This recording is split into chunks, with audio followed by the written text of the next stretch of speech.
patut berterima kasih kepada Tuhan Yang Maha Esa karena kita bisa berjumpa dalam keadaan sehat dan bersukacita untuk memuji dan memuliakan nama Tuhan, khususnya dalam acara Children Talent.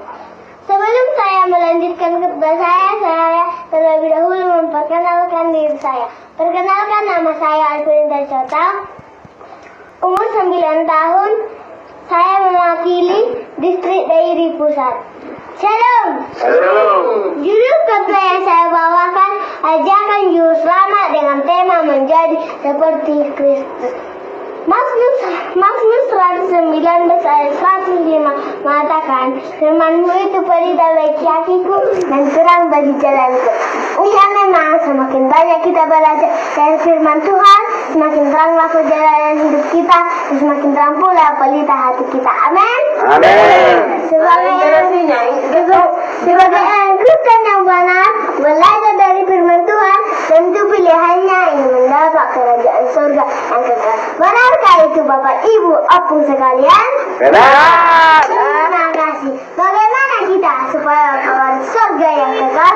Matius 19 ayat 14 mengatakan, Yesus berkata, sesungguhnya barang siapa tidak menyambut anak kecil, ia tidak akan masuk ke dalamnya. Supaya kita masuk ke dalamnya, mari kita menyusup anak kecil. Siapakah orang-orang itu? Kita jawab dalam hati kita masing-masing. Dan siapa anak kecil itu? Tentu di dalam Tuhan kita semua anak-anaknya. Padahal anak-anak sering diremehkan. HP bagas kelutan oleh rekon jejut ahli kodo hera dana dan masih pak mau hera dana mang meri puhora hera oleh hera jejut judo jadi berkata apa ya ada maitan surat Markus 10 ayat 15 bedok.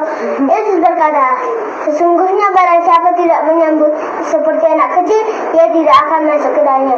Marilah kita menyusup anak kecil, kalau disakiti cepat dilupakan, tetapi kalau dijanjikan mamanya merasa satu terus ingat ia. Marilah kita lupakan yang jahat, ingat janji Tuhan, kalau mau selamat. Siapa yang hadir pada hari Sabat ini yang menjadi Yesus Kristus? Tunjuk tangan. Tunjuk tangan. Terima kasih. Bagaimana? Oleh karena itu, yang pertama, senang berdoa. Yang kedua, senang baca Alkitab. Yang ketiga, senang berbakti. Yang keempat, senang bersaksi. Yang kelima, senang berbuat baik. Tetapi dan semua itu mengatakan gampang melakukan sulit.